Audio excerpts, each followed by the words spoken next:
요새 예레미야서를 읽으면서 어렵지는 않으세요? 많이 어려우시죠?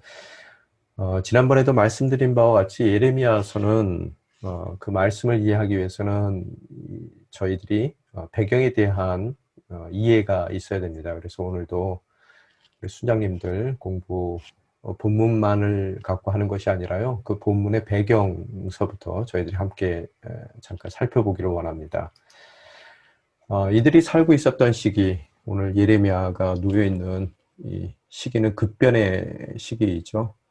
그래서 당시에 두 슈퍼파워라고 얘기할 수 있는 강대국의 이 세력 싸움에 끼어있는 그런 유다의 왕국입니다. 그래서 오늘 가장 중요한 슈퍼파워는 바벨론이고, 또 역사적으로 가장 오랫동안 유다의 역사와 관련되어 있는 나라는 애굽입니다. 이 바벨론은 신흥 왕국이고요. 말씀드린 대로 애굽은 그동안 이 지역의 가장 강력한 슈퍼파워로 그 자리매김을 하고 있었습니다. 그래서 이 바벨론과 애굽이 계속해서 부딪히며 이 두 왕국 사이에서 유다 왕국은 때로는 바벨론 편에 서기도 하고 또 때로는 애굽 편에 서기도 하는 그런 어려운 시기, 그렇지만 바벨론이 더 점점 강성해지는 그런 시기를 지금 살고 있습니다. 그때 예레미야가 예언을 합니다. 특별히 이제 바벨론의 침공을 받았을 때 예레미야가 이 급변의 시기 가운데 예언을 하게 되는데, 그 예언의 내용은 뭐냐면 바벨론에 항거하면 죽고 항복하면 살 것이다가 바벨론 이 예레미야의 예언의 중심에 있습니다. 여러분 한번 생각해 보실 필요가 있어요. 여기서요. 지금 바벨론이라는 신흥 왕국에 의해서 유다 왕국 자체가 멸망 직전으로 내몰리고 있는데, 하나님의 사람 예레미야를 통해서 선포되는 예언의 말씀은요, 너희들이 이 전쟁에서 이길 것이다 걱정하지 말라가 아니라 바벨론에 항거하지 말라는 거예요. 항거하면 죽게 되는 것이고, 그들이 바벨론에 항복하면 살게 될 것이라는 그런 예언의 말씀을 선포할 때 예레미야의 마음이 어땠을까? 또 그 말씀을 듣고 있는 유다의 모든 백성들의 마음은 어땠을까? 여러분이 생각해 보셔야 되더라는 거예요. 뒤에 가서도 계속 말씀드리겠지만, 만약의 경우 저희들 이게 뭐 저희 이야기가 아니니까 별거 아니다라고 생각할 수 있지만, 일제시대 때요. 일본이 쳐들어왔을 때, 만약의 경우 어떤 목사님이 일본에 항거하면 죽고 항복하면 살 것이다, 그래서 일본에게 항복하라라고 얘기한다면 그 목사님에 대해서 우리가 어떤 생각을 할 수 있을 것이며, 또한 그 목사님도 그런 예언의 말씀을 증거에 대한 입장 가운데 얼마나 마음이 힘들었을까, 여러분이 한번 생각해 볼 수가 있을 것 같습니다. 하여튼 예레미야의 예언은 이런 거였었어요. 그래서 하나님의 말씀을 예언한다는 것은 예언자 입장 가운데서도 쉽지는 않은 것 같다라는 생각을 갖습니다. 결국 시드기야 왕, 마지막 유다의 왕이죠. 9년째에 바벨론에 의해서 예루살렘은 포위되고요. 결국 11년, 즉 BC 586년에 유다 왕국은 멸망하게 됩니다. 그 멸망을 하면서 비극적인 일을 겪어요. 이 시드기야 왕이 보는 앞에서 느부갓네살, 바벨론의 왕은 그 아들들과 시드기야의 아들들과 신하들을 다 죽이게 됩니다. 그 후에 시드기야의 왕의 눈을 뽑아요. 여러분, 이 얘기가 무슨 소리입니까? 그가 살아서 자신의 눈으로 본 마지막 모습은 자신을 돕던 신하들이 죽임을 당하는 모습이었고요. 또 자기의 피부치 아들들의 죽는 모습을 마지막 그의 인생의 그 눈으로 보게 한 이후에 그 눈을 뽑아버립니다. 이 정도로 바벨론의 느부갓네살이 잔인한 왕이었어요. 그러고 나서 청동 족쇄를 채워서 바벨론으로 끌고 갑니다.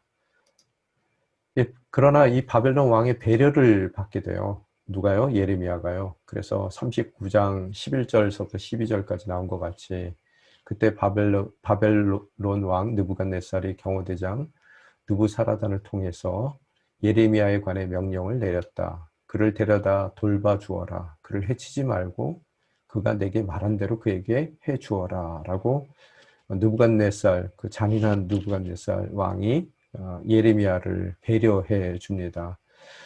같이 느부사라단을 따라가더라도 그가 아마 바벨론에서 호의호식하는 삶을 살 수 있었을 것이고요. 또 그가 만약의 경우 유다에 자신을 미워했던 백성들과 남는다고 결정을 하더라도 그 말대로 해주라고 느부갓네살 왕은 이야기하는 것이죠. 그래서 느부갓네살에 의해서 예레미야는 그가 잡혀 있었던 경호대 뜰에 감옥에서 풀려나게 됩니다. 그래서 성경에 보게 되면은 그의 결정은요, 가라고 그에게 풀어주는 그런 느부갓네살의 배려 가운데서 느부갓네살의 경호대장이었던 느부사라단에 의해 예레미야는 갇혀 있었던 경호된 뜰에서 풀려나게 되는 것이고요. 또 이 유다의 총독으로 세워진 아히감의 아들 그다랴에게 넘겨줘서 자신이 살던 집으로 돌려보내줬고, 또 그가 자유케 된 예레미야는 바벨론으로 가는 대신 유다의 백성들 사이에서 남아 그 삶을 살게 되었습니다. 근데 어찌된 일인지 느부갓네살에 의해서 풀려졌음에도 불구하고 누군가의 착오로 이 예레미야가 다시 이 사슬에 묶여서 포로로 끌려가는 그런 장면이 성경에 나오게 됩니다. 그렇지만 다행스럽게 느부사라단 경호대장에 의해서 발견되고 다시 그가 원하는 대로 자유함을 얻어 백성들 사이에서 살게 됩니다. 당시 바벨론 왕은 잠시 아까 전에 말씀드린 것 같이 아히감의 아들 그다랴를 유다의 총독으로 임명했고요. 또 남겨진 모든 이들, 특별히 좀 똑똑한 사람들은 바벨론으로 포로로 다 끌고 갔지만 좀 가난하고 힘들고 어려운 사람들은 유다 땅에 그대로 남겨 있었는데요.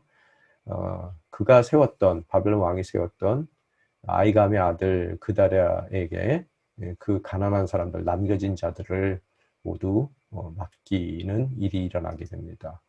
예레미야는 그다랴 총독이 있던 미스바라는 곳으로 가게 되고요. 거기에 남아서 백성들과 함께 살게 됩니다. 이 그다랴가 총독으로 유다 땅을 다스리게 됐다는 소식을 듣고요. 그동안 이 바벨론의 이 군대를 피해서 각지로 피난 갔던 피난민들이 다시 유다 땅으로 모여들게 됩니다. 백성들뿐만 아니라 그 소식을 전해드린 그 군대 장관들과 또 그들의 군사들 또한 그다랴가 있었던 미스바로 모여들게 됩니다. 그때 이 아몬 왕의 사주를 받았던 느다다의 아들 이스마일이라는 사람이 그다랴를 죽이고자 했어요. 그래서 그 계획을 안 요하난이라는 군대 장관과 그를 추종했던 다른 군대 장관들이 그다랴에게 총독에게 그 사실을 밀고 하게 됩니다. 그러나 그 밀고 내용을 총독이었던 요하난이 믿지를 않습니다. 결국 이스마엘에게 살해당하는 총독 그다랴, 또 미스바에 머물러 있었던 갈대아 군대, 이 바벨론 군대들 또한 이스마엘에 의해서 살해당하게 됩니다. 군인들과 총독만 살해한 것이 아니라 경건한 성전을 순례했던 순례자들 또한 이스마엘은 잔혹하게 죽이게 됩니다. 이스마엘에게 의해서 죽임을 당한 그런 사람들의 시체가 이 미스바의 한 운동에 가득했다라고 성경은 기술하고 있습니다. 모든 살아남은 사람들을 포로로 아몬 족속에게 넘겨주기 위해서 이스마엘은 남아있었던 살아남은 사람들을 아몬으로 끌고 가게 됩니다. 이 소식을 전해들은 요하난과 그의 군대 장관은 이스마엘을 추격하여 그를 무찌르고 그를 죽이고 또 잡혀갔던 모든 백성들을 구하게 됩니다. 이 바벨론의 총독과 군사들을 죽인 것에 대한 보복이 두려워요. 그렇지만요. 그래서 요하난과 그 일행들은 애굽을 향해 떠나게 됩니다. 떠나는 그 길 가운데서 성경에 의하면 베들레헴 근처에 게룻기함이라는 곳에 그들이 잠시 머물게 되더라는 거예요. 바벨론 총독과 또 남아있었던 바벨론 군사를 이스마엘이 그게 유다 왕국의 결정에 의해서 죽인 것은 아니지만 죽이게 됐으니까 틀림없이 바벨론이 그에 대한 보복을 할 거라고 생각했기 때문에 그 이스마엘을 자기 손으로 없앤 요하난과 그 군대 장관들이 그의 두려움을 느껴 유다를 떠나 애굽으로 도망가고 있었다는 거예요. 예루살렘에게 중보 기도를 요청합니다. 게룻기함에서요. 그래서 궁지에 몰린 이들이 행여 하나님께서 자신들을 어찌할지를 예레미야에게 묻습니다. 그러면서 예언을 전달해 주기를 예레미야가 약속하고요. 이 예언이 자신들에게 주어졌을 때 그 주어진 하나님의 말씀에 순종하기로 모든 백성들과 또 그들을 이끌었던 군대 장관 요하난이 약속을 하게 됩니다. 예레미야를 통해서 결국 말씀이 선포가 되고요. 그 말씀의 내용은 동일합니다. 머물라는 거예요. 떠나면은 그들이 계획했던 것 같이 애굽으로 떠나게 되면 그들은 반드시 죽게 될 것이라고 예레미야를 통해서 하나님께서 말씀하십니다. 그러면서 오늘 본문이 시작이 되더라는 거예요. 본문에 보면은 세 개의 구조로 되어 있는데요. 첫 번째 것이 예레미야의 예언에 대해서 이 요한한 군대 장관과 그를 추종했던 군대 장관들의 반응이 나오게 됩니다. 1절서부터 3절까지의 말씀이에요. 잠깐만요.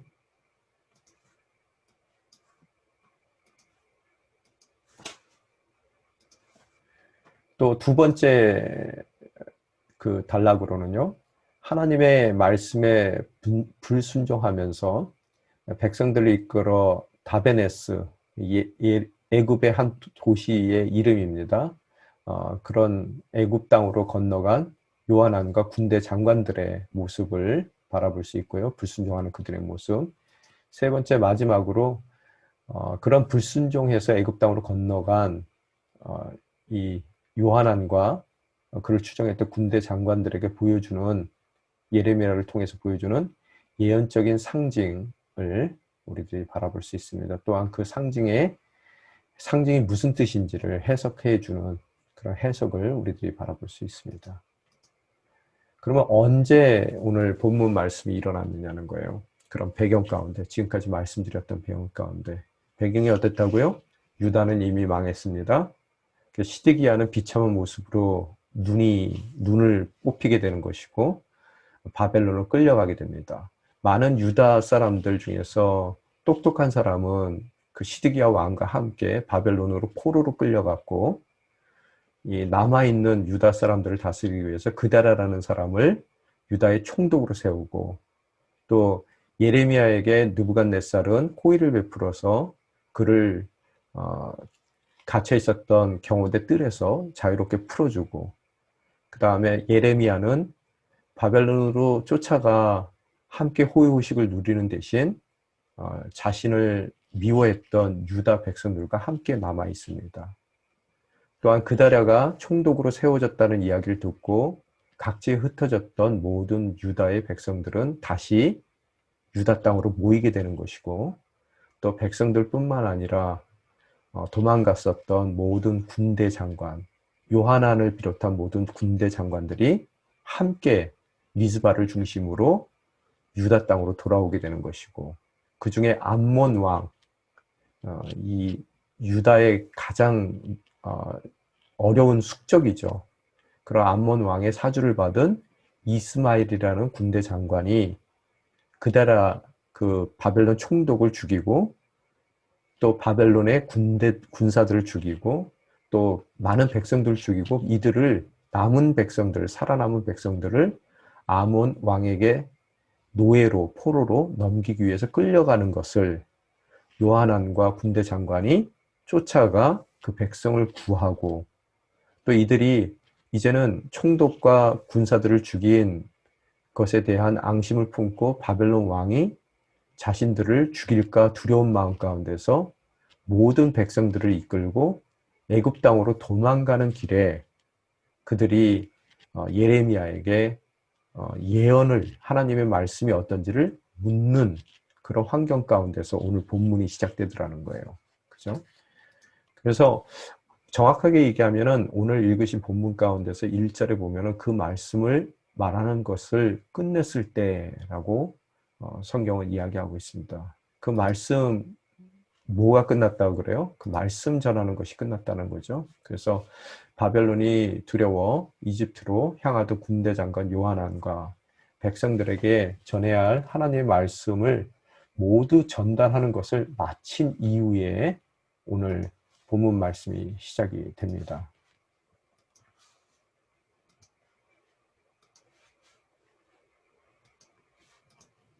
그 말씀의 내용이 뭐라고요? 또다시 바벨론, 친바벨론적인 이야기를 합니다. 유다에 남은 사람들아, 여호와께서 너희에 대해 말씀하셨다. 뭐라고요? 이집트로 가지 말라. 지금 피난길을 떠나고 있는데 두려움 가운데 떠나고 있는 이들에게 가지 말라라고 얘기합니다. 그 예언이 전달된 직후에 어떤 일이 일어나요? 그 예언에 대한 반응이 일어나요. 아까 첫 번째 단락이 반응이라고 그랬죠?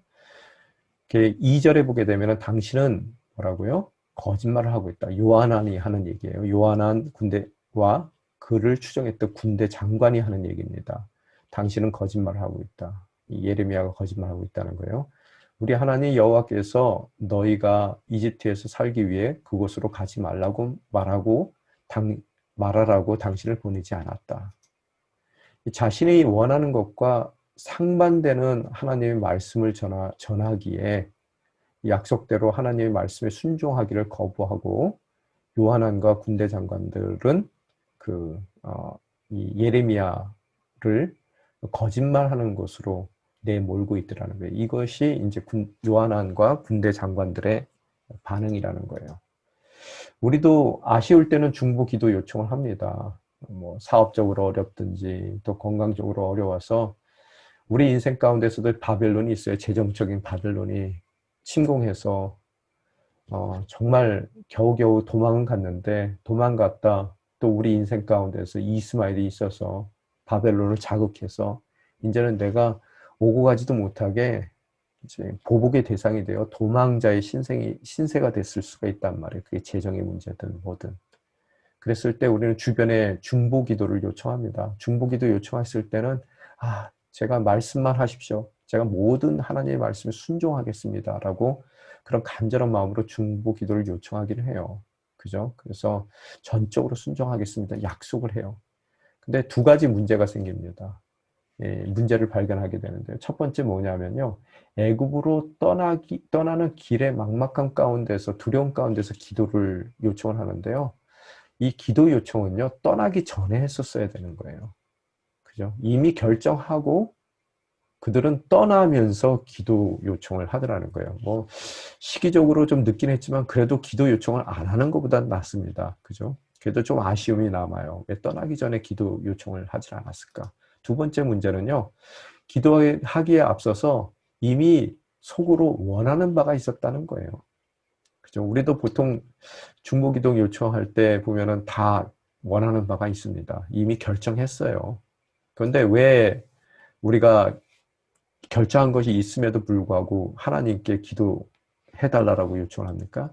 단지 불안한 상황 가운데서 자신의 결정을 다시 한번 확인받고 싶은 거예요. 이게 괜찮다는 이야기를 하나님께 듣고 싶은 거예요. 그런데 오늘 보면은 그런 괜찮다라는 말씀이 아니라 너의 그 원하는 바가 그 자체가 잘못됐다라고 하나님이 말씀하고 계시더라는 거예요. 그죠? 오늘 누구예요? 지금 예레미야와 서로 대립의 관계 가운데 있는 이들이요. 호사야 2절에 보면 호세아의 아들 아사랴라는 사람이었고요. 또 가레아의 아들 요하난, 가장 중심적인 인물이죠. 요하난이고요. 이들을 이야기하면서 군대 장관들입니다. 둘 다. 이들을 얘기하면서 성경은 뭐라고 얘기하고 있어요? 교만한 사람들이라고 얘기하고 있어요. 아사랴와 요하나는 군대 장관으로 아몬 왕의 사주를 받아 총독 그다랴와 바벨론 군사들을 죽이고 남은 백성들을 아몬으로 끌고 가려고 했던 느다다의 아들 이스마엘을 죽이고 그 백성을 사실 구한 사람들입니다. 어떻게 보면은 국민적인 백성 입지 유다 백성 가운데서 입장에서 보게 되면 영웅들이에요. 그죠? 그러나 그 일 이후에 바벨론의 왕의 보복이 두려워했고요. 또한 하나님을 의지하기보다는 그들이 애굽으로 내려가는 결정을 했을 때는요.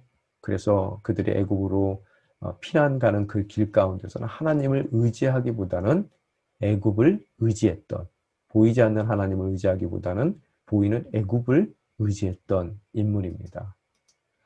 그럼에도 불구하고 구한 백성들을 데리고 애굽으로 도망하던 중에 예레미야에게 하나님께 기도 부탁을 하고 있더라는 거예요. 참 아이러니해요. 그죠? 이 사건의 주요 등장인물들의 특징을 잠깐 살펴보게 되면요. 첫 번째, 이제 바벨론 왕이죠. 이 사람은 세상적인 사람입니다. 하나님하고 관계없지만, 그럼에도 불구하고 하나님께 쓰임받았던 인물이에요. 예레미야는 어떤 사람입니까? 바벨론 왕과는 다르게 하나님의 사람이었었어요. 그래서, 여기는 위에는 그러나요. 그래서 하나님께 쓰임받았던 사람이에요. 그죠? 우리가 세상을 살다 보면은 하나님하고 관계없는 악한 사람임에도 불구하고 하나님께 쓰임받는 사람이 있고요. 또 두 번째 예레미야와 같이 하나님의 사람이기 때문에 그래서 하나님께 쓰임받는 사람이 있습니다. 또 세 번째로 보게 되면은 아까 그다랴 총독을 죽이고 또 많은 유다 백성을 죽인 이스마엘과 같은 사람도 있어요. 그는 틀림없이 하나님의 사람이었었어요. 그러나 하나님의 뜻에 전혀 관심이 없었어요. 그렇기 때문에 하나님의 사람임에도 불구하고 하나님께 쓰임받지 못하고 오히려 하나님을 역행했던 인물입니다. 그죠? 또, 네 번째로, 마지막으로 중요한 인물들은 요한안과 군대 장관들이에요. 그들 또한 하나님의 사람이에요. 그래서 하나님께 쓰임 받는 듯 했어요. 또한 하나님의 뜻에 관심도 있는 듯 했어요. 이스마엘과 다르게요. 그러나 하나님의 뜻에 역행했던 인물들입니다. 자, 여기 특징이 보이세요? 하나님의 사람이 아니에요, 이 사람만. 나머지 셋은 하나님의 사람이에요. 근데 쓰임받은 사람들은요, 하나님의 사람이 아니었던 사람하고요, 하나님의 사람이었던 사람이에요. 여기에 공통점은 쓰임받았다는 거고요. 여기에 공통점은, 세 사람의 공통점은 하나님의 사람이었다는 거고요. 이들의 차이점은요, 쓰임받았지만 요 둘은 역행했다는 거고요. 또 이 둘의 차이는, 이스마엘과 요하난의 차이는 관심도 없는 사람이었고요. 이 사람들은 관심이 있는 듯 했고요. 또 관심이 있었지만, 쓰임 받는 것 같았지만, 결국에 가서는 하나님의 뜻에 역행했던 사람입니다. 그럼 과연 여러분은 어떠한 위치에 있는 사람인지, 지금 여러분의 삶의 상황 가운데 어디에 있는지를 여러분이 살펴봐야 되겠더라는 거예요. 그죠? 아주 중요한 그런 내용입니다. 그러면 어떻게 했느냐는 거예요. 그들이 역행을 어떻게 했느냐는 거예요. 첫 번째, 아까 우리들이 읽은 것 같이 1절에서 읽은 것 같이 거짓말이라고 하면서 예레미야의 예언뿐만 아니라 그의 정체성을 부정해버리더라는 거예요. 그 역행하는 방법이요. 그래서 2절에 보게 되면 당신은 거짓말을 하고 있다. 우리 하나님께서 너희가 이집트에서 살기 위해 그곳으로 가지 말라고 말하라고 당신을 보내지 않았다라고요. 두 번째는요. 친바벨론 프레임으로 이 예레미야 사역 자체를 부정을 해버립니다. 3절에 보게 되면은 오직 네리야의 아들 바룩이 당신을 부추겨서, 갑자기 바룩이 나왔어요. 그죠? 이 바룩이라는 사람이 이름이 나오지도 않았는데 갑자기 엮습니다. 그러면서 부추겨서 우리를 대적하게 하고 우리를 갈대아 사람들, 갈대아라는 얘기는 바벨론이라는 뜻이죠. 바벨론 사람들 손에 넘겨주어 그들이 우리를 죽이거나 우리를 바벨론의 포로로 잡아가도록 한 것이다. 이 바벨론, 친바벨론적인 프레임을 씌우더라는 거예요. 지금 예언 받아주세요. 예언만 주신다면 우리가 거기에 순종하겠습니다. 그래 놓고 자신들이 원하는 답이 안 나오자 거짓말이라고 얘기하고요. 또 그런 말 하라고 당신을 예언자로 하나님이 세우실 일이 없다라고 그 정체성을 부인했고요. 또 더 나아가서 바벨론에게 우리를 다 넘겨버리고 우리를 바벨론 사람들 손에 죽게 하기 위한 그런 지금 그가 계획을 갖고 있다라고 친바벨론적인 프레임을 씌우더라는 거예요. 이게 요새만 하는 것들이 하는 게 아니라요. 참 우리 프레임이라는 말을 많이 듣는데 요새만 하는 게 아니라요. 그 당시에도 이 사람들이 했습니다. 이게 참 죄악된 모습이에요, 우리들의. 예레미야와 하나님의 예언을 거부하는 방법 보게 되면은 다시 한번 말씀드리면은 소극적으로 네게티브하게 보게 되면은요. 예언과 하나님이 주신 예언과 그 예언을 전했던 예레미야의 예언자적 정체성을 부정을 하는 거고요. 적극적으로 보게 되면은요. 부정적으로 이건 부정하는 입장이니까요. 또 더 씌우는 것을 보게 되면 파지티브하게는 친바빌론적 프레임을 씌워버리더라는 거예요. 즉 사실은 부정하고 동시에 아닌 것은 사실화시키는 요한안의 아주 그 잘못된 모습을 우리들은 바라보게 되더라는 거예요. 아까 요한안이 어떤 사람이라고요? 하나님의 사람이에요. 그리고 또 어떤 사람이에요? 하나님께 쓰임 받는 듯해요. 또 하나님의 뜻에 관심 있는 듯합니다. 그러나 전적으로 하나님의 일을 역행하고 있었던 사람이에요. 그죠? 어찌 보면은 아까 네 부류의 사람들 중에서 가장 하나님 눈에는 가증하게 보일 수 있는 그런 사람이라는 거예요. 아닌 것 같지만요, 그 모습이. 그러면서 뭐라고 얘기해요? 그 사람의 이야기를 이렇게 뭐 우리말로 패러프레이즈 다시 하게 되면 너 거짓말 하는 거다. 널 그 말 하려고 하나님께서 우리에게 보내실 까닭이 없다. 넌 친바벨론적 매국노다라고 모든 지금 이 바벨론의 두려움을 갖고 있는 백성들 앞에서 그를 친바벨론적인 매국노로 몰고 가더라는 거예요. 오늘 참 정체성을 부정당하고 또 거짓 정체성에 더 씌움을 당하게 되더라는 거예요. 여러분, 자기의 참 정체성을 부정당하고 거짓 정체성을 더 씌움을 당했다는 얘기는 무슨 뜻이에요? 참소하는 자라는 거예요. 요한안은요. 참소하는 자. 여러분, 참소는 누가 하는 짓입니까? 마귀가 하는 짓이죠. 누구를 참소하고 있어요? 마귀가요? 요한안을 통해서 누굴 참소하고 있어요? 하나님의 사람 예레미야를 참소하고 있어요. 이 당시에 예레미야의 마음이 어떻겠느냐는 거예요. 그죠? 오늘 이 본문 말씀이 이 배경이 이해되지 않으면 본문 말씀이 우리에게 하나님의 말씀으로 다가설 수가 없습니다. 오늘 이 예레미야 마음은요, 일제시대 때 친일 프레임, 일본 사람들이 두려워서 지금 도망가고 있는데요. 겉보기에는 하나님의 사람이고 하나님의 일에 관심이 있고요. 또 하나님께 쓰임받고 있는 것 같은 바로 그 사람이 내가 예레미야인데 정말로 나도 바벨론에게 항복해야 됩니다. 바벨론에게 항거하면 죽습니다. 이런 친바벨론적인 예언하고 싶지 않거든요. 왜?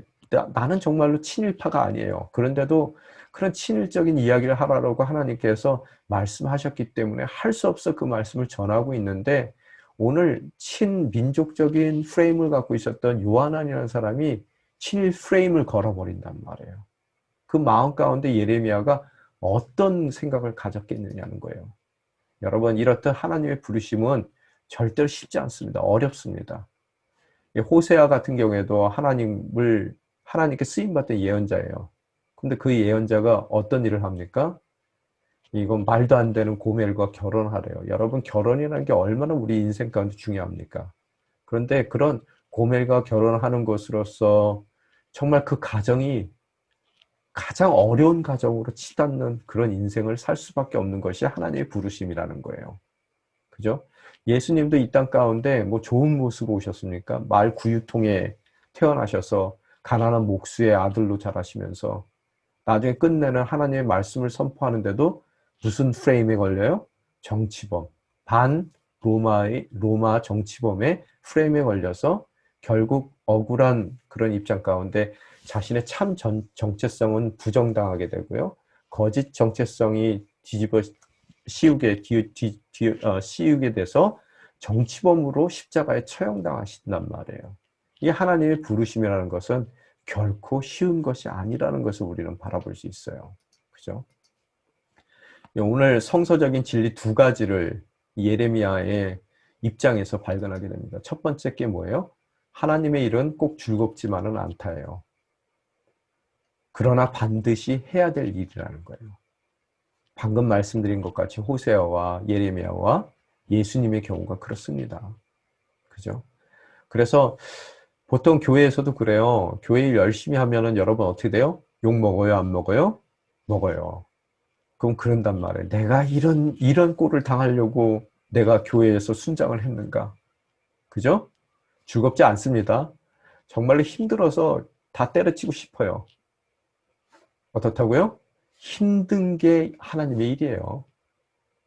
힘들지만 반드시 해야 되는 일입니다. 이들은 끝까지 예수님께서는 그래서 죽기까지 십자가에 달려 죽기까지 그 일을 이루셨어요. 예레미야도 아유 안 해. 나 친일파 아니야. 내가 얼마나 민족을 사랑하는데 이러고 아 더러워서 못 해먹겠다. 그리고 내 던질 수도 있지만 끝까지 갑니다. 호세아는 어때요? 그 가정의 파탄을 통해서 끝까지 하나님께서 원하시는 하나님의 말씀을 전하더라는 거예요. 반드시 해야 될 일입니다. 우리 순장님들 앞으로 야 내가 정말 힘들어서 못하겠습니다. 순장. 어떻게 했다고요? 당연히 힘들어요. 즐겁지 않아요. 그렇지만 어떻다고요? 순장님으로서 불러주신 직분은 반드시 해야 될 일입니다. 그죠? 두 번째, 하나님의 사람은 하나님의 일을 행할 때 뭘 당한다고요? 마귀에게 참수당한다. 여러분의 이야기가 거짓말이 되고요. 그런 거짓말 하나라고 여러분을 순장에 세운 일이 없는 거고요. 또 더 나아가서 여러분 또한 친바벨론 프레임을 씌우는 그런 마귀의 참소를 당할 수밖에 없게 되더라는 거예요. 그죠? 억울한 일 당합니다. 제가 100% 말씀드릴게요.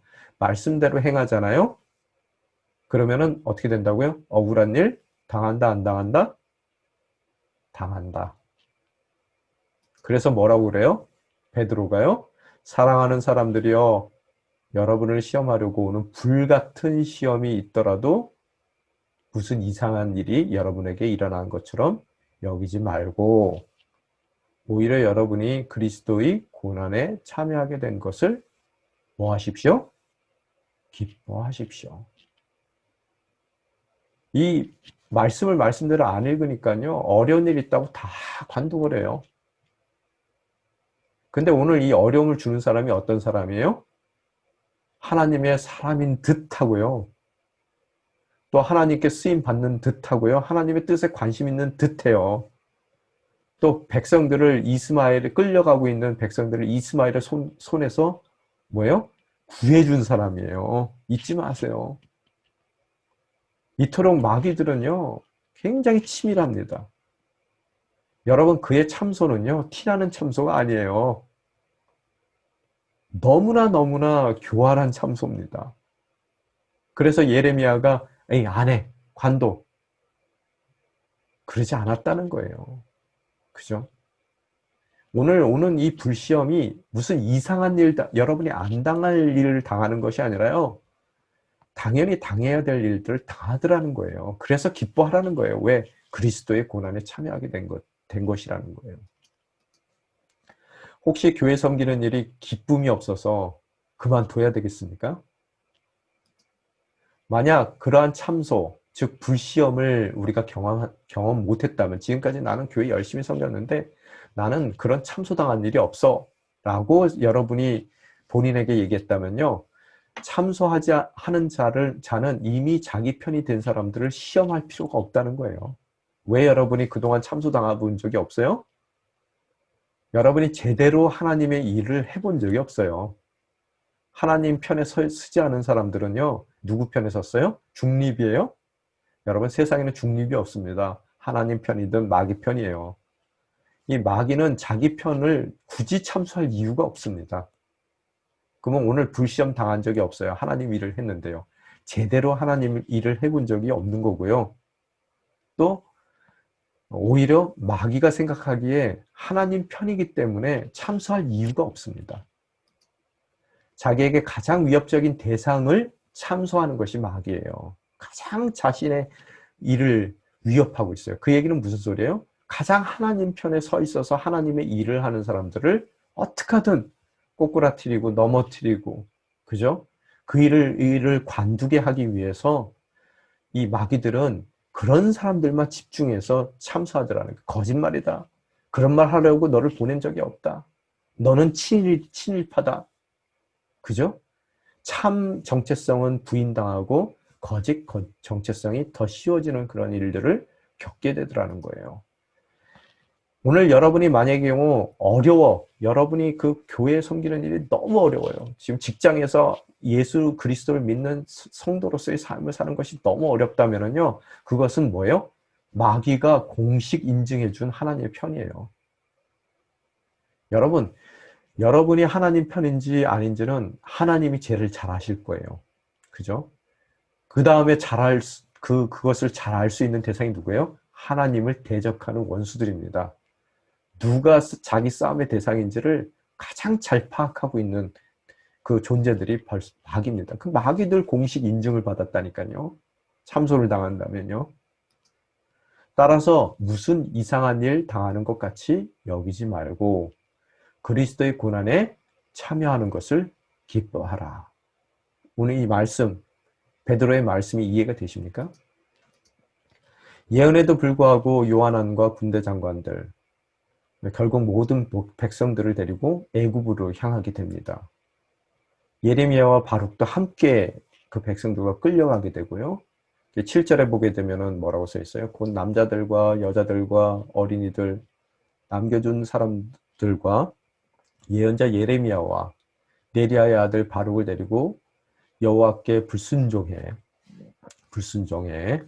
이집트에 들어가 다바네스까지 이르렀다라고 7절에 표현되어 있습니다.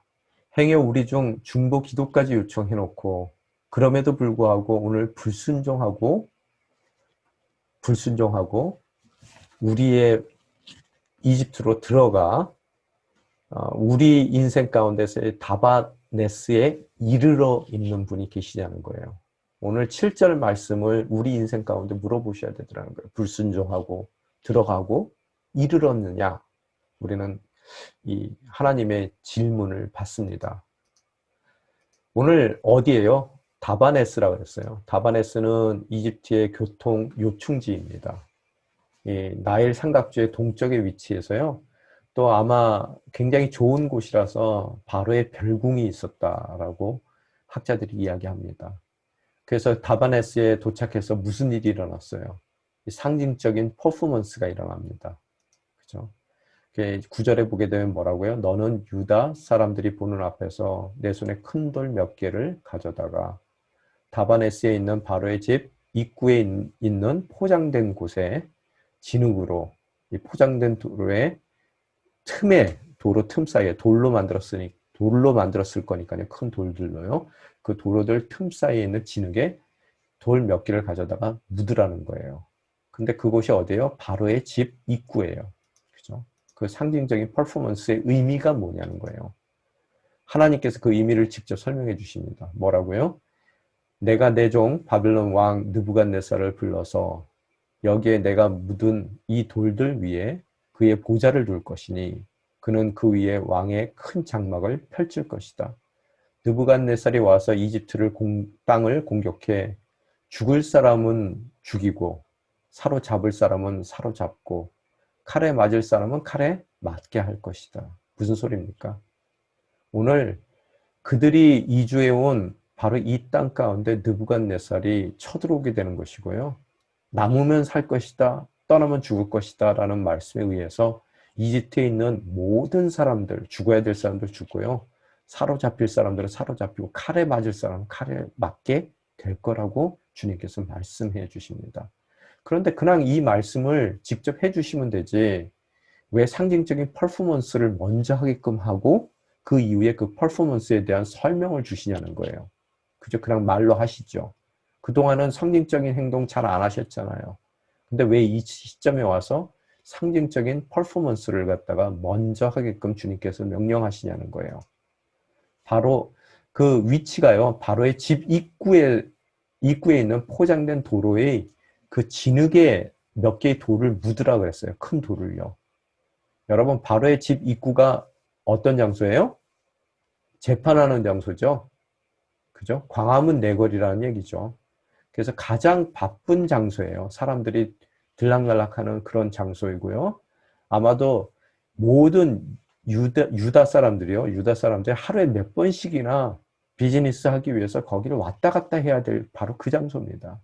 그 장소에 돌을 여러 개를 묻는 그 모습을 본 사람들은요. 이후에 그곳에서 살면서 바로 그 돌이 묻힌 장소를 여러 번 왔다 갔다 했을 거예요. 하루에도 수십 차례씩이요. 그래서 그 예언을 기억하고 또 고민할 기회가 많이 주어졌을 겁니다. 거기를 지나갈 때마다 그래 예레미야가 저기다가 돌멩이 몇 개 묻었는데 그때 그 돌멩이 묻는 것이 이 돌 묻은 바로 위가 느부갓네살 바벨론 왕의 큰 장막이 펼쳐질 것이라고 얘기했어. 그가 이집트도 정복하게 될 것이고 정복했을 때 바로 그 돌멩이 위에 그의 멋진 왕의 장막을 펼칠 것이고 그 장막 앞에서 죽을 사람은 죽고 사로잡힐 사람은 사로잡히고 칼에 맞아 죽을 사람은 맞아 죽는다라고 예레미야가 예언을 했었어. 그 예언을 기억하고 고민할 기회가 상당히 많았을 거라는 거예요. 이 예언 이후에도요. 그죠? 그래서 하나님께서는 백성들에게 어떻게 하든 그 예언을 기억하고 고민하고 일상 가운데서 고민하고 돌이킬 수 있는 기회를 주셨던 것 같아요. 요한왕과 그 일행들은 알고도 역행했습니다. 오히려 예레미야의 참 정체성을 부정하고 거짓 프레임을 뒤집어 씌웠습니다. 또한 돌멩이가 묻힌 바로의 집 앞을 걸을 때마다 돌이킬 기회가 매일 여러 차례 주어짐에도 불구하고 그들은 전혀 돌이키지 않았어요.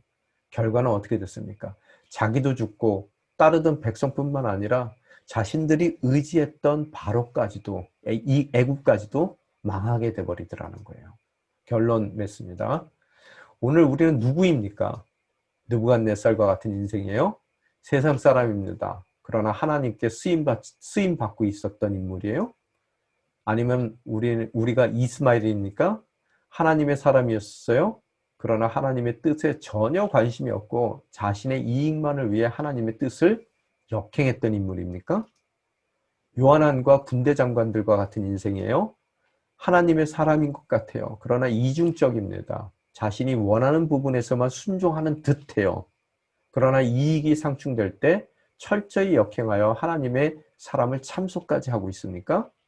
아니면 예레미야와 같은 인물입니까? 하나님의 사람으로서 끝까지 하나님의 뜻에 순종하며 그 뜻을 이루기 위해서 참소를 당하지만 하나님의 부르심을 이루어가고 있습니까? 오늘 예레미야와 같은 삶을 선택했다면요. 우리는 참소당하고 있습니까? 물어야 된다는 거예요. 당해야 된다는 거예요. 작정하고요. 또한 그 참소 가운데서 우리의 정체성이 부인되고 억울한 프레임에 들어서 모든 것을 다 집어치고 싶으십니까? 뭐라고요? 기뻐하십시오. 왜요? 바로 여러분은 예레미야와 같이 그리스도의 고난에 참여하게 된 것이라는 거예요. 이를 통해서 그 백성이 하나님의 백성이 70년의 포로 생활 뒤에 결국 돌아올 수 있는 길이 마련될 줄 믿습니다. 바로 끝까지 이 모습을 바라보며 아무리 여러분의 부르심의 자리가 힘들다 하더라도 또 거짓말로 여러분의 말씀이 부정되고 또 그런 말씀을 전하라고 여러분을 보냈다는 사실 자체가 여러분의 정체성 자체가 부인되고 또 더 나아가서 가장 쓰기 싫은 그런 거짓 프레임을 여러분이 뒤집어 쓴다 하더라도 끝까지 충성하는 것으로서 예레미야와 같이 하나님의 뜻을 위해 사용되는 저와 여러분이 되시기를 주님의 이름으로 축원합니다. 기도하겠습니다. 아버지 하나님 감사합니다. 오늘 허락된 말씀을 통해서 진정 예레미야적 삶이 모든 부르심을 받은 우리의 삶이 돼야 된다는 것을 깨닫습니다. 어찌 예수 그리스도께서 우리가 주님이라고 시인하고 또 작은 예수로 살기를 다짐했는데 예수 그리스도께서 또 참소당하시고 또 그 십자가의 억울한 모습으로 돌아가신 것까지 순종하셨음에도 불구하고 저희는 작은 어려움 가운데 그 모든 것이 억울해서 우리에게 맡겨진 일까지도 내버리는 그런 삶을 살 수가 있겠습니까? 오늘 이 시간 간구하건대 어떠한 상황 가운데서든 기뻐할 수 있는 복된 믿음의 자녀들이 될 수 있게 도와주시옵소서. 우리의 십자가를 지고 나아갈 때 또 그 지는 십자가를 기뻐할 때 우리를 통해 이루고자 하는 멋진 하나님의 꿈과 계획이 이루어짐을 깨닫습니다. 어렵고 힘든 상황이 불시험과 같은 그 상황이 곧 마귀들이 우리가 그들이 대적해야 될 하나님의 편에 선 하나님의 사람이라는 것을 입증해 준다는 것을 잊지 않고 그 어려운 가운데서 기뻐할 수 있는 악을 선으로 이기는 복된 믿음의 본속들이 될 수 있게 도와주시옵소서. 아멘. 또 우리 인생 가운데 주님 불러주신 궁극적인 하나님의 뜻은 우리의 삶의 작은 시련들을 넘어설 만큼 크고 기쁜 일입니다. 궁극적인 기쁨을 바라보며 인생 가운데 작은 어려움들을 넉넉히 이겨낼 수 있는 복된 우리 순장님들 될 수 있도록 또 그 가정이 될 수 있도록 오늘 성령의 두루마기로 우리 삶을 감싸 주시옵소서. 이 모든 말씀 우리 주 예수 그리스도 이름으로 간절히 기도드리옵나이다. 아멘. 아멘.